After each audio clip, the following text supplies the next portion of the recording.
अहोई अष्टमी व्रत कथा। कथा के अनुसार एक नगर में एक साहूकार रहता था जिसके 7 बेटे 7 बहुएं थी और एक बेटी थी जिसका विवाह हो चुका था। दिवाली के दिन वह मायके आई थी। दिवाली के अवसर पर घर और आंगन को साफ सुथरा करने के लिए सातों बहुएं अपनी ननद के साथ जंगल में जाकर खदान में मिट्टी खोद रही थी। जंगल में साहूकार की बेटी जिस जगह पर मिट्टी खोद रही थी वहाँ पर स्याहू यानी कि शाही अपने बच्चों के साथ रहती थी। मिट्टी काटते समय साहूकार की बेटी की खुरपी से शाहू का एक बच्चा जो उस बिल में था वह मर गया। स्याहू माता बहुत नाराज़ हो गई और बोली, मैं तेरी कोख बांध दूंगी। इसकी बात सुनकर साहूकार की बेटी डर जाती है और वह अपनी सभी भाभियों से एक एक करके बदले में कोख मांगती है कि तुम कोख बंधवा लो मेरी जगह। लेकिन भाभियों ने अपनी कोख बंधवाने से इनकार कर दिया।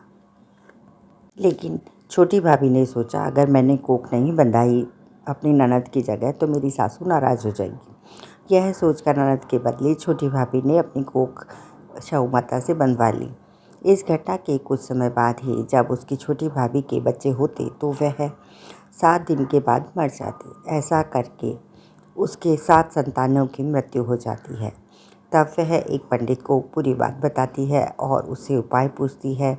तब पंडित जी कहते हैं कि तुम्हारी खुरपी से स्याहू माता मर गई थी तो तुम गाय की सेवा करो। सुरही गाय की सेवा करो हो। सुरही गाय स्याहू माता की भाईली है, दोस्त है, मित्र है। वह तेरी को खुलवा देती, तेरा बच्चा भी हो जाएगा। अब वह बहुत जल्दी उठकर चुपचाप सुरही गाय के नीचे साफ सफाई कराती।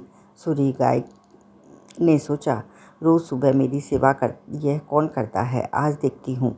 गोमाता सुबह जल्दी उठी और देखा साहूकार के बेटे की बहू उसके नीचे साफ सफाई कर रही थी। गोमाता उससे बहुत ही प्रसन्न हुई और बोली, क्या मांगती है? तब साहूकार की बहू कहती है, हे गोमाता, स्याहू माता तुम्हारी भाईली है और उसने मेरी कोख बांध रखी है, सो मेरी कोख खुलवा दो। गोमाता ने कहा, अच्छा ठीक है। अब तो गोमाता समुद्र पार कर साहू की बहू को अपनी भाईली के पास लेकर चल पड़ी। रास्ते में दोनों ने थक कर एक जगह आराम करते हुए सो जाती हैं। अचानक साहूकार की छोटी बहू की आंख खुलती है तो वह देखती है कि एक सांप गरुड़ पक्ष के बच्चे को डसने जा रहा होता है। तभी वह उस सांप को मार देती है। इतने में समय में ही गरुड़ पक्षी वहाँ पर आ जाती है और वहाँ पर खून देखकर क्रोधित हो जाता है। उसे लगता है कि साहूकार की छोटी बहू ने उसके बच्चे को मार डाला। इस पर वह उसे चोंच से मारने लगती है। इस पर छोटी बहू उससे कहती है कि तुमने तुम्हारे बच्चे की जान बचाई है। यह बात सुनकर वह खुश हो जाती है। छोटी बहू और सुनहरी गाय के उद्देश्य को जानकर गरुड़ पक्षी उन दोनों शाहू के पास लेकर आता है। साहूकार की छोटी बहू के काम से शाहू प्रसन्न होती है। वह उसे 7 बेटे और 7 बहू होने का आशीर्वाद देती है। शाहू के आशीर्वाद से साहूकार की छोटी बहू को 7 बेटे होते हैं और कुछ समय पश्चात उनकी शादी होती है। इस प्रकार साहूकार के छोटी बहू के 7 बेटे और 7 बहुओं को पाकर बहुत खुश हो जाती है और स्याहू माता अपना आशीर्वाद उनको देती है।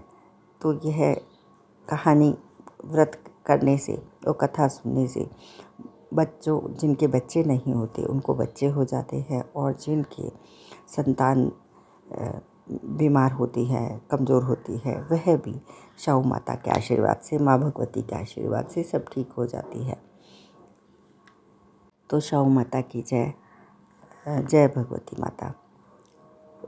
और चैनल में जय स्याहू माता, अहोई माता, कुछ भी आप जो भी लिख दे, जय भगवती माता, जय माता दी ज़रूर लिख दें और चैनल को सब्सक्राइब कर दें, बेल बटन भी प्रेस कर दें, वीडियो को लाइक करें।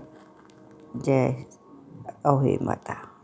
व्रत उपवास में कोई भी कथा होती है अकेले नहीं सुनी जाती, उसके साथ गणेश जी की कहानी ज़रूर सुनी जाती है।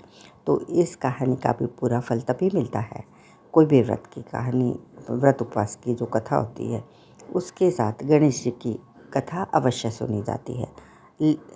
कमेंट बॉक्स में आप लिंक देख लें, यदि आपको सुनना हो तो गणेश जी की कहानी की लिंक देख लीजिए।